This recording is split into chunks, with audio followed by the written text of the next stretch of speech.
Ladies and gentlemen, I give you the woman who has compassion in her soul, steel in her spine, and a smile that can dazzle the world.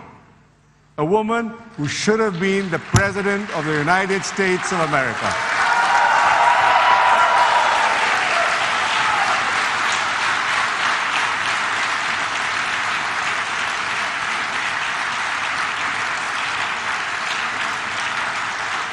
Ladies and gentlemen, Mrs. Hilary Clinton.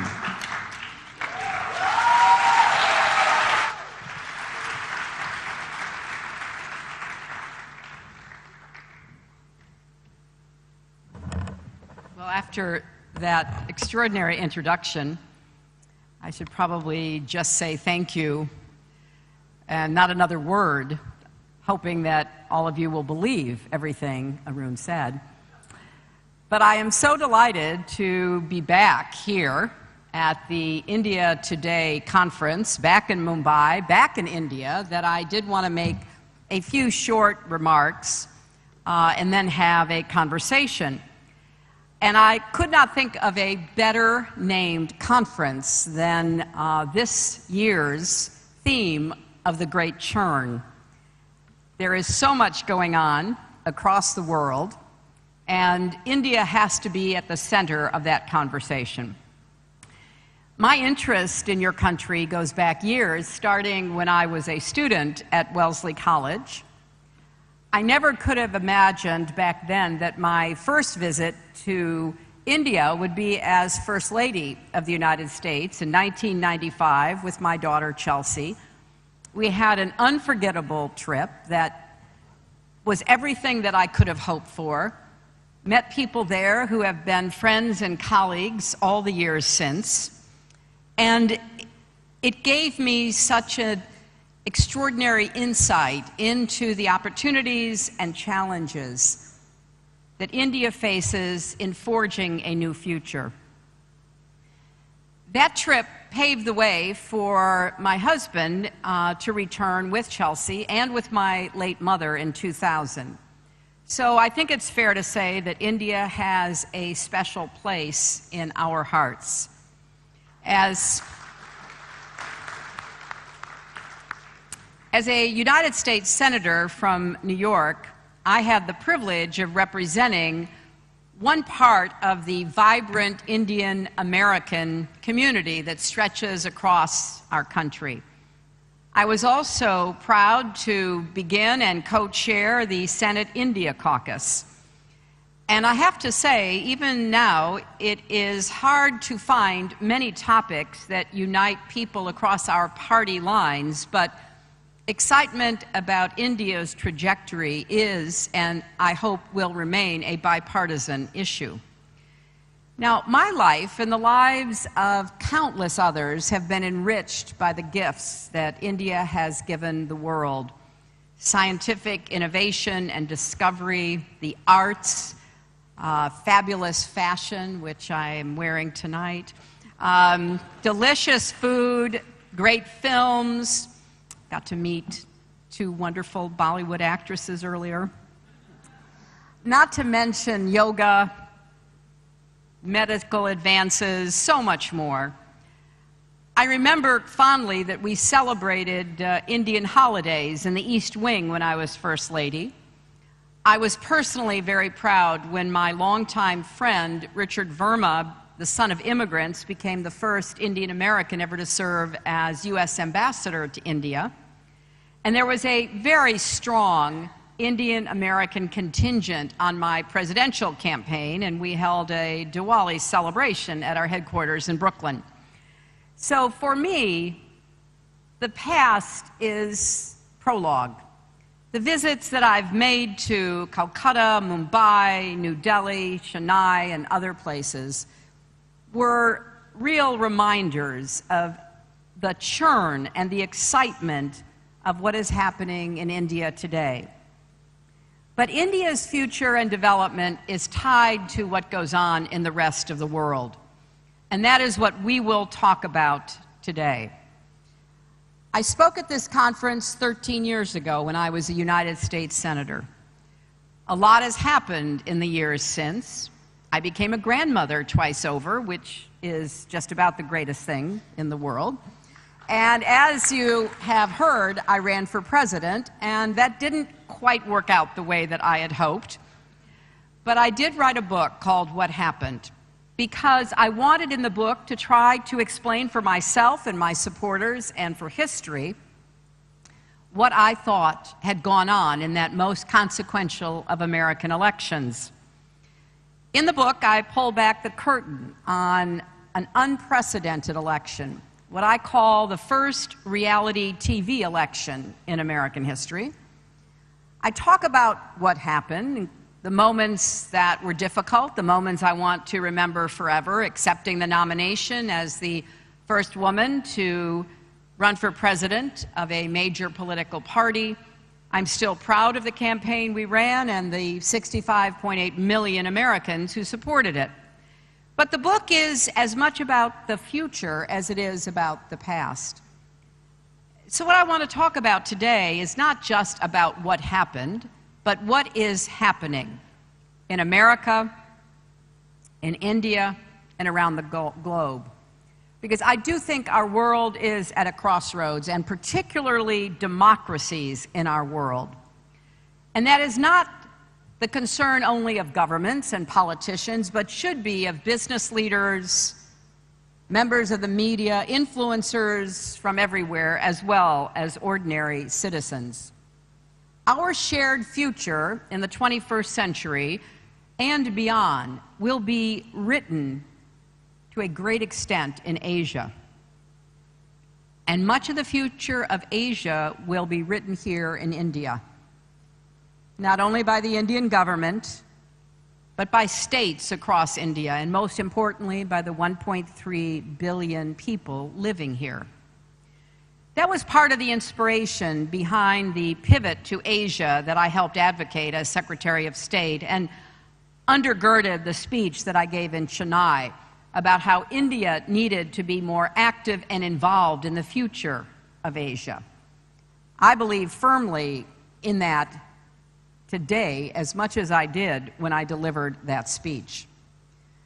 And what I see is India opening markets to the world, helping to fuel more prosperity, which by turn helps to fuel a more prosperous South Asia, making leaps forward in science and technology, advancing human knowledge and innovation, and exporting that. You know, in the United States, 1/3 of new startups are led by Indian Americans. Unleashing that entrepreneurial energy and know-how here in India is a pathway that you are now charting. You've invested in clean energy, you've worked to make your cities more resilient and efficient, you've maintained a democratic foundation while focusing on improving lives, lifting millions out of poverty, creating a large middle class, but we know there is much more to be done. So yes, the world is counting on India's leadership, on climate, on human rights, so many issues. And the friendship between the United States and India has to remain rooted in shared values and a shared vision. India and the United States stand for free nations and free markets. We believe in democracy, pluralism, opportunity, and innovation. These beliefs are more important today than they ever have been. We face similar economic challenges about how to move more people out of poverty, give more people economic opportunity.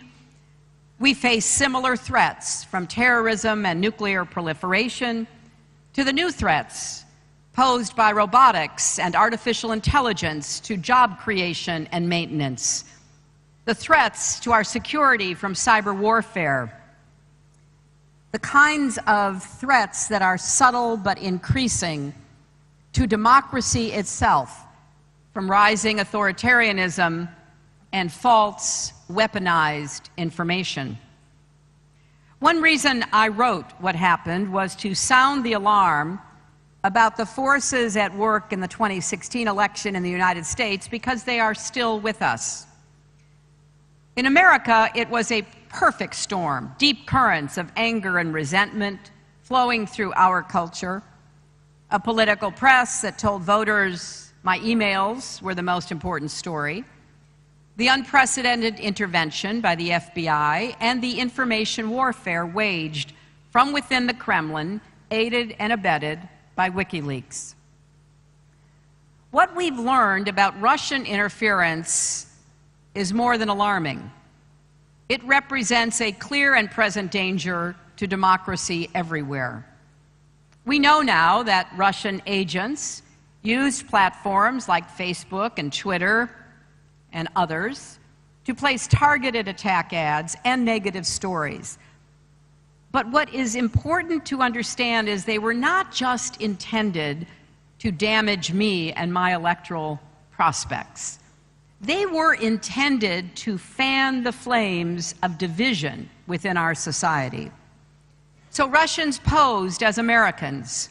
They pretended to be environmental activists or Black Lives Matter activists. They even held phony demonstrations. And as we speak here tonight, the Russians are still playing on anything and everything they can to turn Americans against each other. They're using issues from race and gun violence and religion to the humanitarian crisis in Syria. So, my friends, this is bigger than one candidate, one election, or even one country. In the recent Italian election, Russia's state-controlled news agency was found to be the most influential foreign media organization, propping up right-wing, anti-immigrant candidates. Unless we act, there are warning signs that Mexico's election may be next on the list. We are in the midst of a global struggle between liberal, open, diverse, pluralist democracy and a rising tide of illiberalism, authoritarianism, xenophobia. We see it across the globe. In our case, we see it rippling from the Kremlin, but that will not be its only source left unchecked. And this is emboldening nationalists, separatists, racists, even neo-Nazis.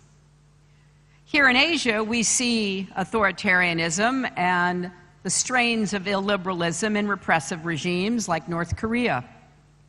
The challenges confronting democracy in places like Thailand and the Philippines, Cambodia. And we have to wonder about President Xi's recent announcement that they would, in China, abolish term limits, and he would consolidate power. As China attempts to rewrite the rules to its own advantage, standing with India takes on a renewed sense of urgency. At home in the United States, we face significant challenges of our own, especially the distrust and divisiveness about the press, about the judiciary, about the Congress, about politics, about everything that constitutes the foundation of our democracy.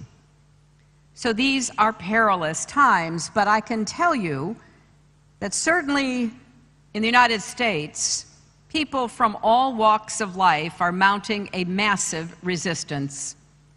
They are coming together to tell a different story, standing against the chaos and the tumult, standing up for democracy, for international institutions, for human rights and civil society. But we need more people who will do that.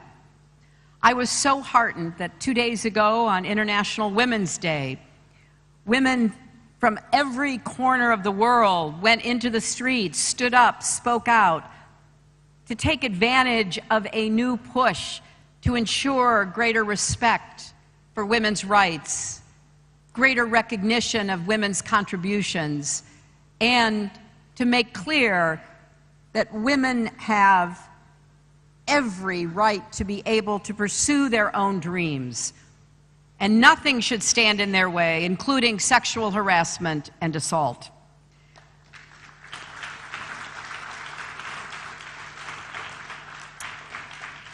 I'm also very heartened that high school students in the United States are speaking out passionately and forcefully for common sense gun reform. And others are continuing to do what we can to mitigate the effects of climate change. It is shameful that the United States is now the only country in the world that is not in the Paris Agreement. And on a personal note, I want to thank India's leadership and commitment to bring other countries to the recognition of the perilous threat posed by climate change. And where governments lag, like our own, business leaders and activists have stepped up to take action. I also hope that we will see a continuing wave of women and young people coming forward to get involved in politics.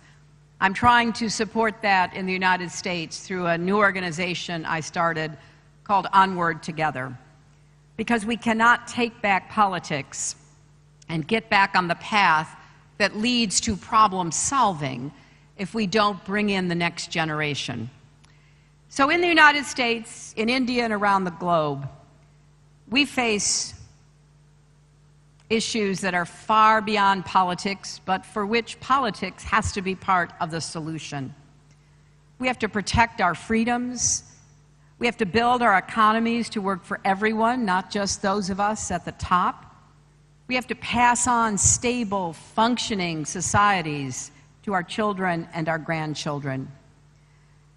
So to all of you gathered here tonight in this moment of great churn and uncertainty, we have never needed your energy, compassion, and empathy, and your leadership more than we do now.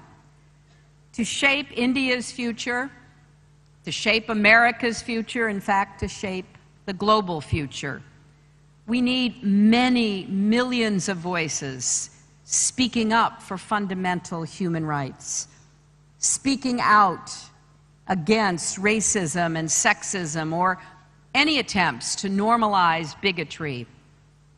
We all need to summon the courage to stand up at this crossroads moment to make sure that the democracy you have built in India, the democracy that we have maintained in the United States, does not give way under the weight of anger and resentment and disappointment.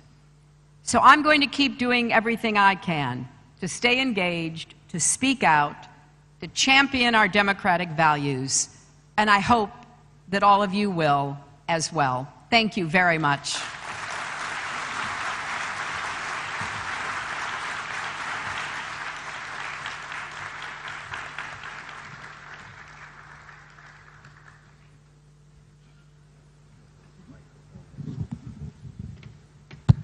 Mrs. Clinton, thank you for giving your clarion call for democracy. I think we're all with you.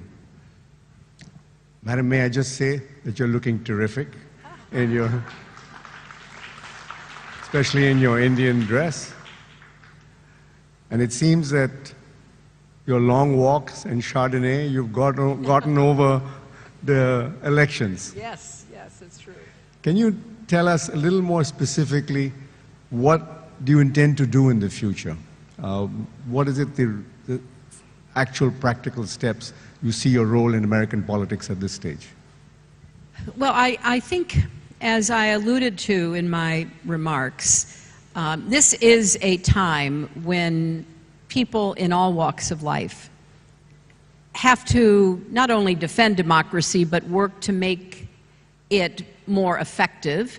Because some of what is happening, speaking for the United States, is that our democratic system has been captured by very powerful interests and by an extraordinary amount of money that is flowing into the system. And it has therefore distorted it often away from the real needs that people feel about themselves and their families, their jobs, their health care, that have to be addressed. So I'm going to be speaking out, writing. Another book is in the works to talk about what individuals can do, because otherwise it can seem so overwhelming. You know, after the November 2016 election, so many people were devastated, and I tried to encourage people not to give up, not to give in, but to, you know, keep speaking out, and millions have. And now we hope that we can be organized to win some elections in November and begin to pull our country back to more of a balance.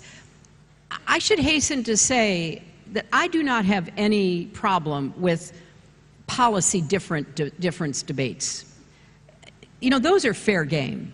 You may prefer one approach to health care, or how best to deal with climate change, or even, you know, taxes, and all of that is grist for the Democratic mill. But what I worry about is that we're not having debates. We are basically moving toward a one-party system that is now dominant in Washington, and there's very little opportunity to engage in a fact-based, evidence-based discussion. So I'm going to continue to raise these issues as often and as, you know, in many places as I can.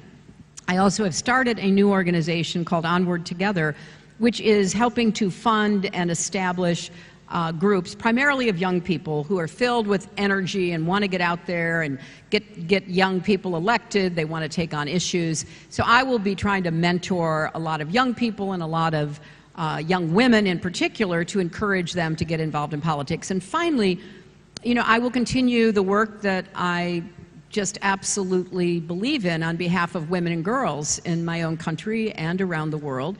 Because although we've made progress, there are still too many girls and women who are left out and left behind, who are marginalized and sidelined. And it's not just a question of opening the doors, changing the laws.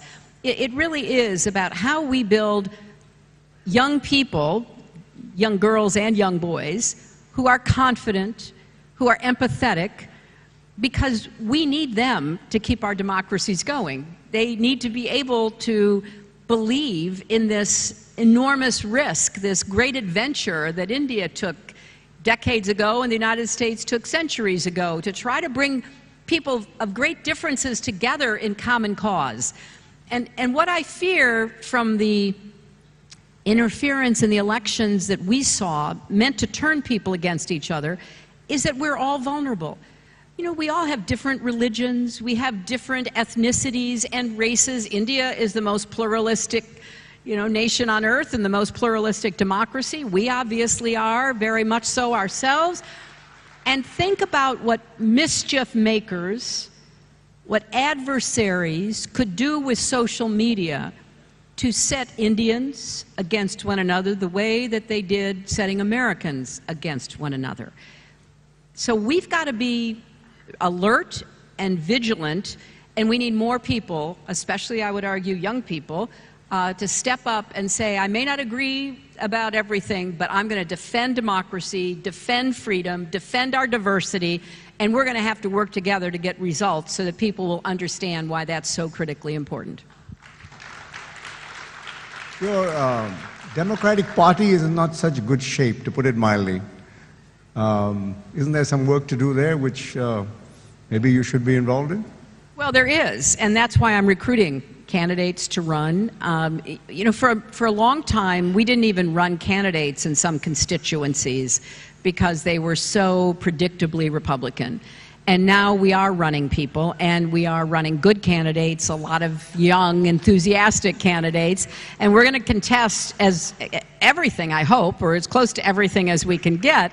But the Democratic Party, since my election, has actually chalked up some wins, winning very convincingly in New Jersey and Virginia, winning in some races, what we call special elections for state and local officials, and more Democrats are turning out to vote in what we call primaries. We just had that happen in Texas. So I'm encouraged, but I know how much work it takes to put in. And also, I have my own experience. I thought I was going to win. I thought that until the evening of the election. Yes, I mean, everything that we analyzed, all of the data, the research, I thought I was going to win. So we can't take anything for granted, and we have to keep getting more information to analyze so that we don't have any more shocking surprises like the one I had on election night. It's commonly said that countries deserve the governments they get. Does America deserve Donald Trump?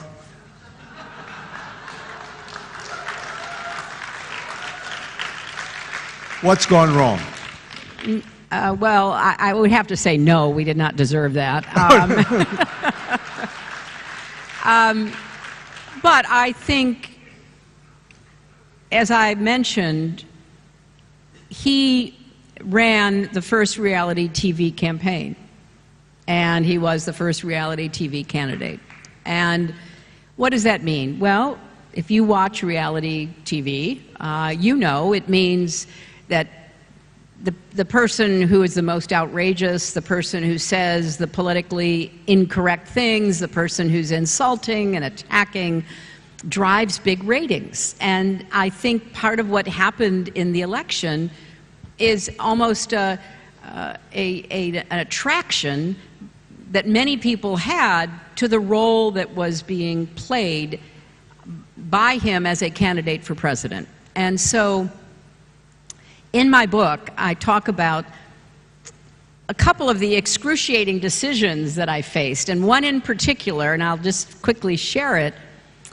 If any of you saw our debates, the second debate was what we call a town hall, that we weren't behind podiums.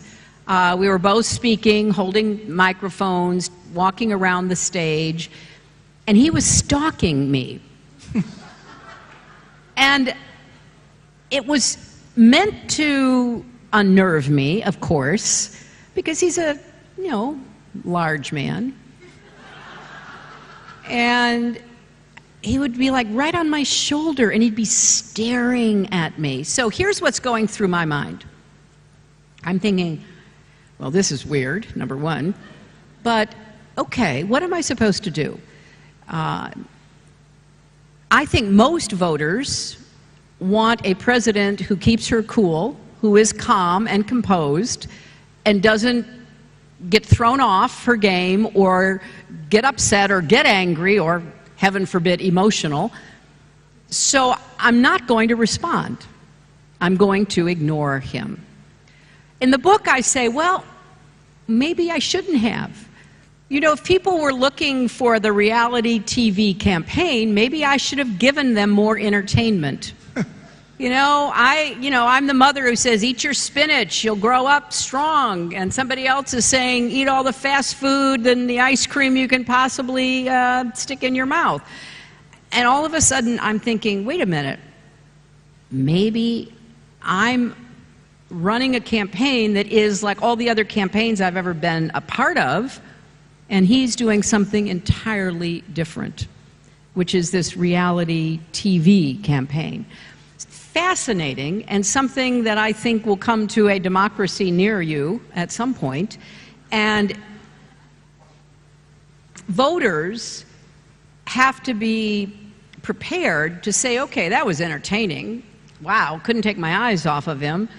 But what's he really going to do? And what has he ever done that convinces me that he could actually accomplish any of it? So it's going to require a lot more sophisticated analysis by voters if this trend goes from our 2016 campaign. What I'm really asking is he the symptom or is he the disease? Is there a deeper malaise in the American society today because it's driven in many ways? And he may be just a symptom of it. He's not really the virus, if you like. So what's gone wrong in America? Look, I think that there are several big problems that beset us, and to some extent you're seeing them in Europe. One is the phenomenon of disappointment, of a sense of being left behind in a fast-changing economy. That is absolutely true. It's been going on for years, but it has sped up. Some of it is the overhang from the disastrous financial crisis of 07, 08, 09, where millions of people lost their jobs, they lost their savings, they lost their homes, and nobody was ever punished for it, is the way they look at it. You know, what happened to the bad guys? Nothing. And I'm stuck in a hole after having worked hard, and I have nothing to show for it. Some of it was a reaction to advancing opportunities and rights for other groups, for example, African Americans, for the LGBT community, for women. And some people were fearing that that meant it was a zero-sum game and there was no similar potential for them. I think there was also the reaction against immigrants, which you see again in Europe, which has a very difficult set of challenges because of the flooding of immigrants from the Middle East and Africa. Our immigrants, primarily from Latin America, led by Mexico, from India, China, other places, are hardworking, productive, law-abiding. But if you remember, Trump started his campaign attacking immigrants because he knew that in many parts of the country, and let me just hasten to add, in many parts of the country where there aren't very many immigrants, he was able to scapegoat immigrants. Like, if you have problems, you're not happy with your job, you don't think you've gotten enough advancement, you know, you're working for, you know, a woman now, you don't like it, whatever the reason was, he stirred that up, and anti-immigrant feeling became so virulent thanks to his rhetoric that it was a big motivator in a lot of the votes in certain parts of the country. If you look at the map of the United States, there's all that red in the middle where Trump won. I win the coasts, I win, you know, Illinois and Minnesota, places like that. But what the map doesn't show you is that I won the places that represent 2/3 of America's gross domestic product. So I won the places that are optimistic, diverse, dynamic, moving forward, and his whole campaign, Make America Great Again, was looking backwards. You know, you didn't like black people getting rights, you don't like women, you know, getting jobs, you don't want to, you know, see that Indian American succeeding more than you are. Whatever your problem is, I'm going to solve it. So it was a symptom, but it was also a cause, because having someone run for president who voices those ideas, who rejects so much of the American story and our values, was also the underlying cause as well. I was also surprised, looking at the details of the American election, is how almost 52% of white women voted for him, in spite of the Billy Bush tape and so forth. How do you explain that?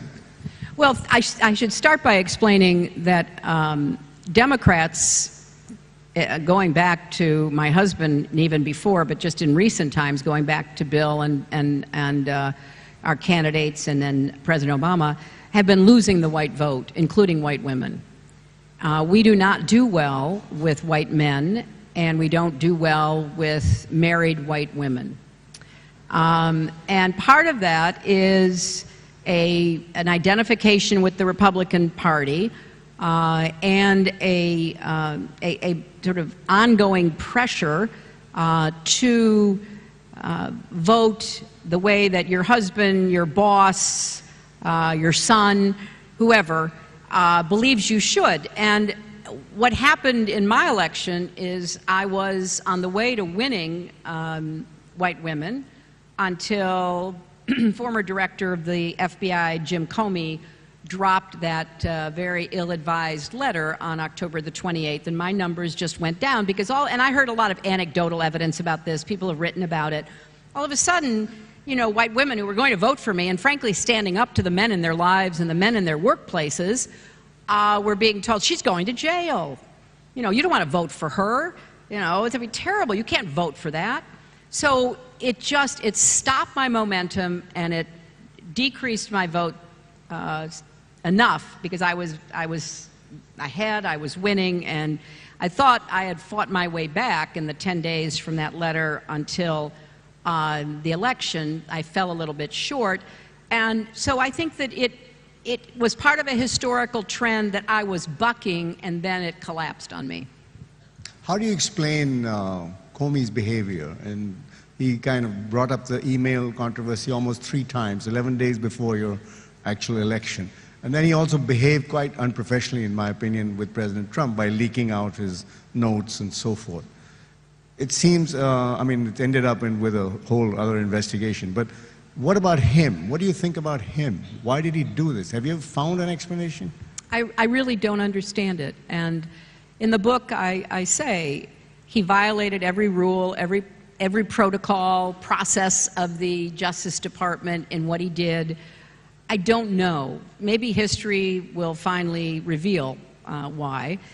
But there was something else going on at the same time that I just want to tell the audience about, because this you have to look for, because you won't have a Jim Comey, thankfully, in India, but you will have some other challenges.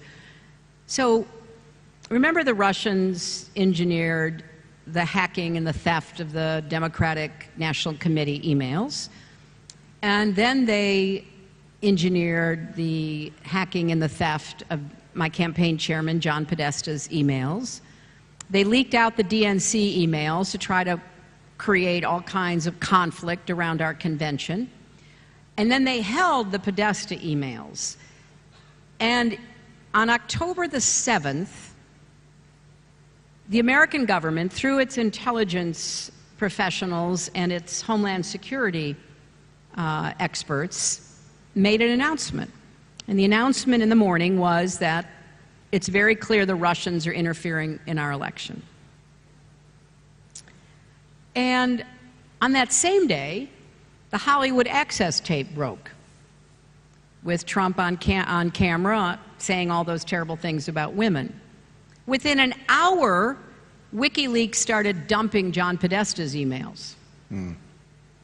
This took a lot of careful planning, and they were prepared to do that and distribute those, which they did, about 1,000 emails a day for the next 20, 30 days. And why did they do that? Well, they did it to distract attention from Trump's Hollywood Access tape, but they also did it to distract attention from the government's announcement that the Russians were interfering in our election. Because WikiLeaks was the transfer agent, if you will, that got possession of the emails and then started distributing them. Now, why is that important? Well, it's important because it shows some premeditation and planning and coordination, I would argue, but it's also important because what we learned, and I have to tell you, we didn't learn this in real time. They were dumping these emails, and they were absurd. They were ridiculous things. What was John Podesta's recipe for risotto? I mean, that was one of the emails. But what they were doing was taking those emails and imposing different meanings on them. That's what's called weaponizing information. So some emails were redacted, were edited, some emails were taken, and then there was a constant flow of right-wing adversarial media outlets saying, well, what it really means is the following, and then telling, ridiculous stories, which a lot of people believed. And so during that last month of the campaign, Trump mentioned WikiLeaks, I think 164 times, because he wanted to drive people to those stolen emails and to keep the press focused on emails, even before Comey did what he did to me. So Anyone who says that this all happened by accident, I think, is not paying attention. There were a lot of moving parts that were being manipulated and directed from maybe more than one place, but with the same effect of diverting, distracting, and changing people's minds about what they believed or what they were being told. Let's talk about Russian interference. What explains the Russian interference? Has Vladimir Putin got something personal against you? Apparently he does, yeah. What could that be? Well, what I've been told is that in the fall of 2011, Russia held parliamentary elections. And a lot of the people that our State Department worked with and that civic organizations knew about inside Russia, their counterparts, were sounding the alarm for days before that it was going to be rigged, that it wouldn't be legitimate. And then the election was held, and there was so much evidence of fraud and manipulation. So I'm the Secretary of State of the United States, and what I said was, the people of Russia deserve to have free and fair elections, and they should not be, those elections should not be manipulated and rigged to the benefit of one of the parties and Vladimir Putin. Now, nothing I said caused this, but thousands and thousands of Russians, mostly middle-class Russians, young Russians, were out in the streets protesting the elections. So Vladimir Putin blamed me for causing the protests in the streets. I mean, I wish I had that kind of influence, but I did not, and it was kind of a confluence of events where people inside Russia who are, getting used to the idea of democracy and they're seeing what's going on and know that's not it, are, out there protesting.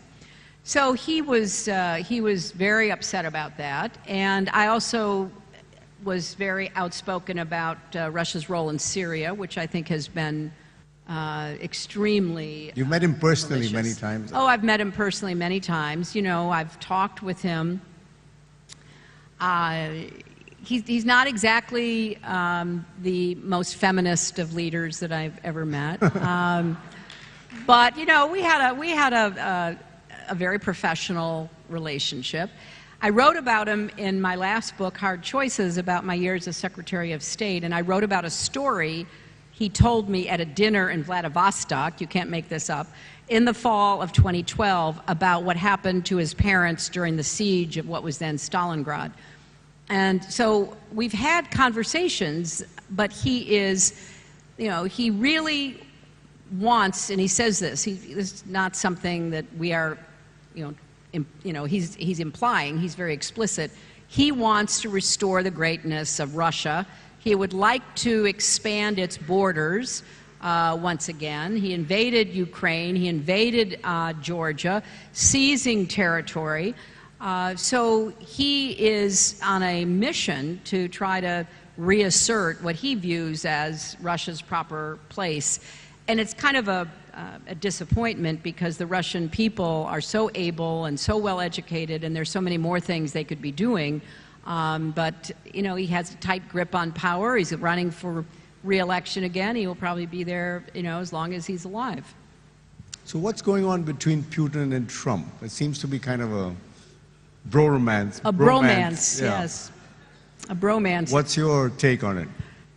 Well, Trump does have quite an affinity for dictators.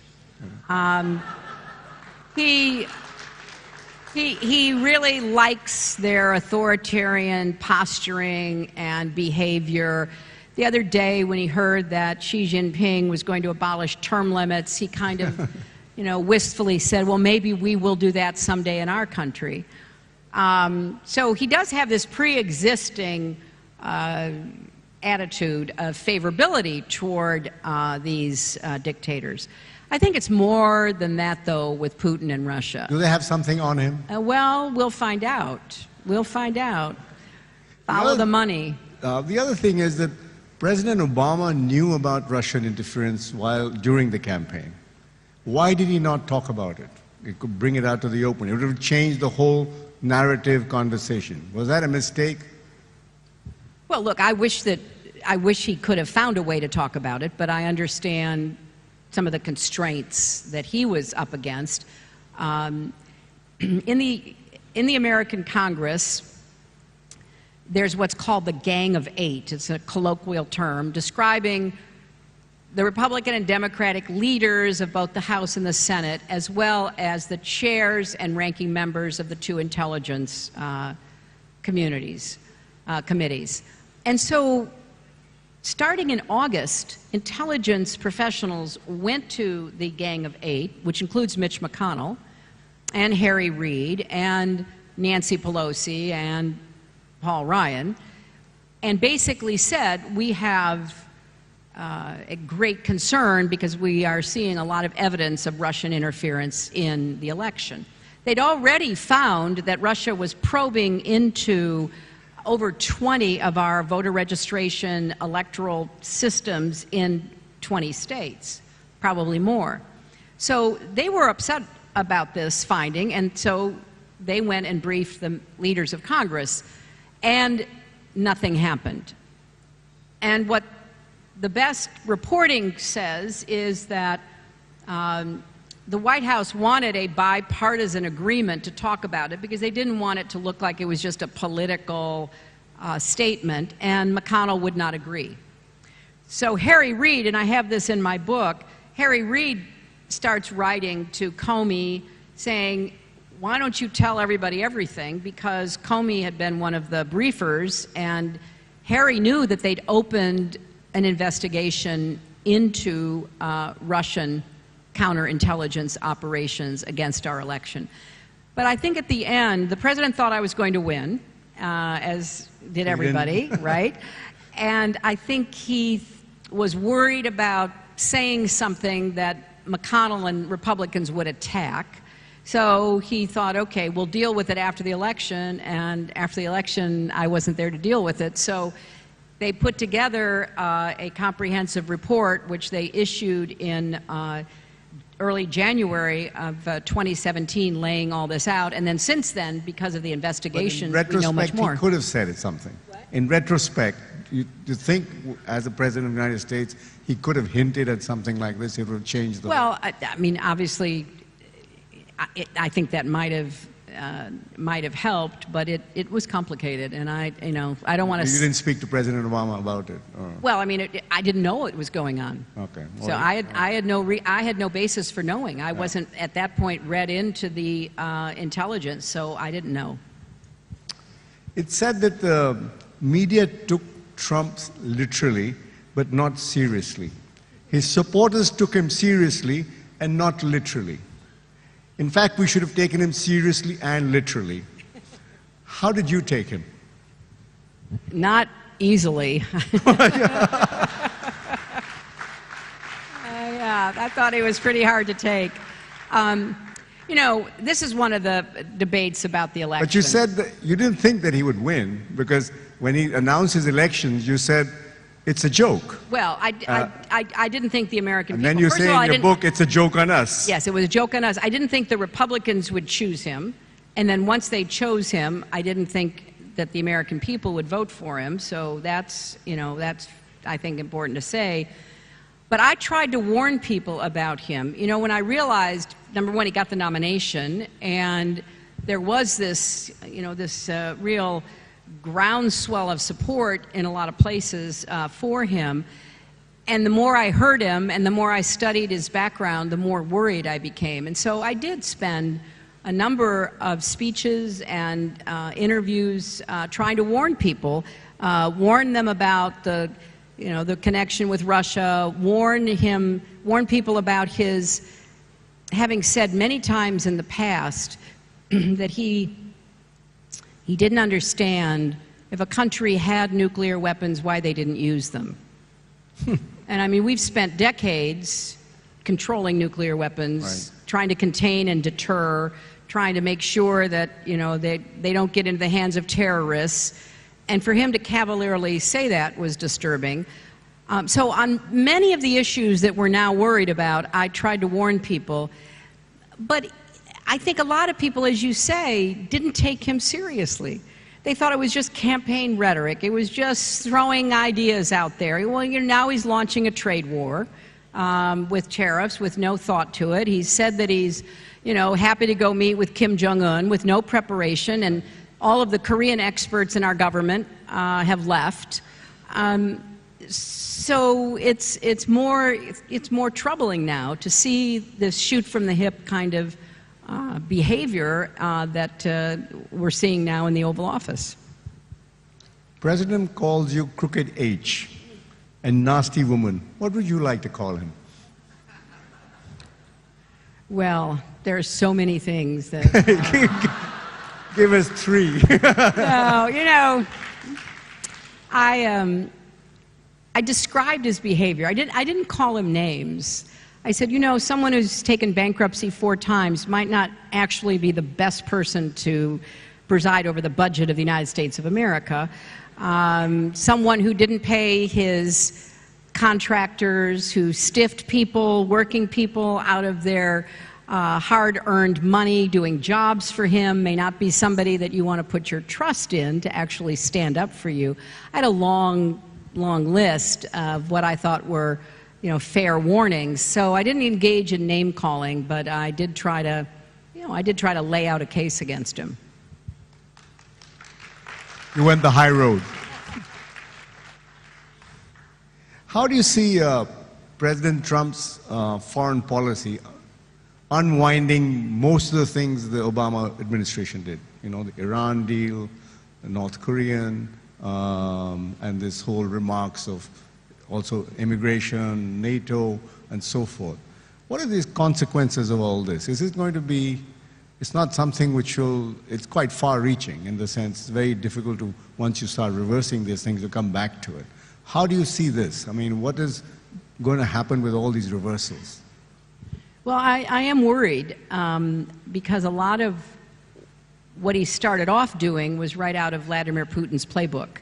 Destabilize NATO, destabilize the EU, and now it does seem like it's as much about undoing and rejecting everything that was done before. And it wasn't just what Barack Obama did, it goes back many presidents. And I think it's in part because he operates from very little real information. It's an accumulation of opinions, often from really suspect sources. He gets a lot of his ideas from right-wing media, from watching Fox News, which is frightening. And so what he's doing now is leaving a big void in the world. I mean, the United States is retreating. We're receding. We're receding from our responsibilities, from our opportunities even. He doesn't particularly want to engage in the tough work of diplomacy, and it's hard to do diplomacy when you've gotten rid of all the diplomats. So it is a troubling picture of almost visceral, personal opinions being thrown out into the world regardless of evidence or facts. And I don't know how far that can go. I'm very disappointed in the Republican Party for basically enabling everything he's done until tariffs. They stood up on tariffs, but it didn't really matter. It wasn't very effective. So we'll see. We'll see how much he gets away with. And with more and more people leaving the White House, I think they've already lost 45% of the people they started with. Who's going to be there to say, no, that's not appropriate, or no, you can't do that, or no, that's not what a president should say? I don't know who's going to be there to rein in his behavior. And I'm particularly distraught about the State Department because people have just been cleaned out and then they've left in frustration. Tillerson wanders around the world with no real support from the president. The president tweets against him when he's actually in other countries. I mean, we've never seen anything like this. It is the reality TV. I mean, it is ratings. You know, you can't turn your eyes away. You're holding your breath because you don't know what's going to happen next. And that's what he thrives on. He thrives on that kind of chaos as long as he's, you know, in the center of attention. I mean, we sitting so far away, I look at the American news and I'm aghast. And you must be seeing what's happening in the White House, so many exits, so much chaos. How do you feel? Meaning, do you get up in the morning and say, what has he done today? Well, I feel, you know, look, I feel like most Americans that I know. I feel worried. I feel very sorry. You know, personally, obviously, I'm really sorry that I wasn't able to prevent this. So it's both very personal and it's very much as a concerned citizen. And it is, because it's unprecedented. You know, I've had Republican presidents that I disagreed with, but I never felt that I was holding my breath, that I didn't know what was going to happen next, even when I had serious disagreements, that I didn't think that they were going to drive our country off the cliff. So we're all worried about that. It's the unpredictability part of it, right? Just in our neighborhood, Afghanistan, they've increased the American presence. Again, a reversal. What's going to happen there? Is America ever going to win that war? Do you afford to have so many Americans keep getting killed there? How is he going to take this out? Is there some view there which you've been able to get that what their plan is? Look, it's an ongoing disappointment because Afghanistan has not been able to attain the level of stability that it was seeking.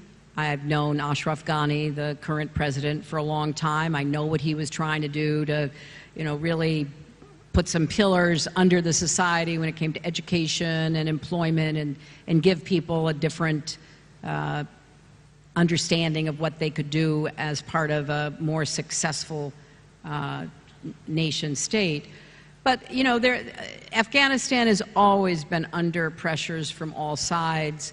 Now they are facing the continuance of the Taliban, aided and in some ways, more, worrisome by the Islamic State, which has taken up some presence there. Pakistan continues to play a very negative role in trying to tamp down on terrorism within Pakistan and across the border. You know, I was one of the few people in the Situation Room advising the president about the decision to go after bin Laden. Yeah. And it was a very tough decision because the intelligence was like 40 to 60%. It was not 80 to 100% by any means. And we knew that it would cause a lot of negativity from the Pakistani perspective. But, you know, at some point you got to do it. I mean, you just couldn't sit there with bin Laden hiding in Abbottabad, which has a military academy, and knowing that, you know, he was basically left alone there. And so, you know, I recommended to the president that he launch the raid. Others had different opinions, but he eventually decided to do so. And so there still is much that we do not get from Pakistan in terms of cooperation to help support a more stable Afghanistan. But they've actually become quite contemptuous of American diktats on terrorists, like Hafiz Saeed. They just ignore it now. And you said it, that, you know, you can't keep snakes in your backyard and expect them to bite your neighbor. And it's biting them. But is there something America can do which can control the kind of cross-border terrorism which India suffers from there? Well, we've certainly tried a lot of different things, including having a lot of international troops along the border. But when you have a safe haven on the other side of the border and people, take the opportunity to flee across that border, and you don't get the kind of consistent support that is needed to weed out those terrorists that are, still finding refuge in Pakistan, it's really U.S. Secretary of State must have had these conversations many times. Constant conversations. Oh, yeah. So what did they mean? They said they're going to do something, and they then said they don't do were it? doing things. They were always doing things. But they don't. Yeah, well, not enough. Not Well, enough. I mean, You know, there were, you know, look, I don't want to say it was never cooperative, because there were times when, you know, the Pakistanis helped us identify terrorists, arrest, you know, take action against them and the like. So it wasn't a totally negative story. So it was always just enough to keep you engaged, but not enough to help to deal with the problem over the long run. was there an ambivalence of American policy on this foreign policy? I mean, to keep Pakistan is helping you, but okay, if it's kind of troubles India a little bit, that's okay. No, that was never, you know, look, we know that there are forces within Pakistan whose main preoccupation is India. We're well aware of that. You know, I'm staying at the Taj in part because I went to the Taj shortly after the terrorist attack, when you still had, you know, bullet holes in the walls, and I met the then manager, who's this young man whose, you know, wife and child were murdered by the terrorists. So, you know, there's no blind eye, there's no, you know, pass for anything that endangers India. But I think along their border, particularly with Pashtuns and with some of the groups that had influence within Pakistan, they are very ambivalent about the problems across their border in Afghanistan. Last few questions. Everybody asks you about how you are after the defeat. I want to ask you, how is Bill Clinton? He was going to be, what, Famoto or whatever, you know, like float as the first lady, the first man of the United States. How does he feel about it? Well, you can imagine. I mean, he is, both as a former president, really concerned, and as someone who, you know, believes in American democracy and our diversity and our pluralism and all the stuff that has made us so strong and positive in the past. He's distressed because he sees, you know, he grew up in the South, he grew up in Arkansas, and he sees a lot of the resurgent racism and xenophobia and Islamophobia and homophobia, all of it. He sees all of that, and it brings back bad memories from, you know, him growing up at a time when, you know, racism was prevalent, right, and prejudice of all kinds was just accepted. It's all coming back. So it bothers him greatly, and so he, you know, he's working on his foundation, and he's trying to be positive. And I know that the other presidents, you know, George W. Bush, I write in my book about how I sat next to him during the inauguration. What do you say? I mean, how do you deal with the speech that you know, Trump gave that day, and President Obama? I mean, they all speak out carefully because they don't want to be the focus of the opposition to Trump, because they're not in politics anymore.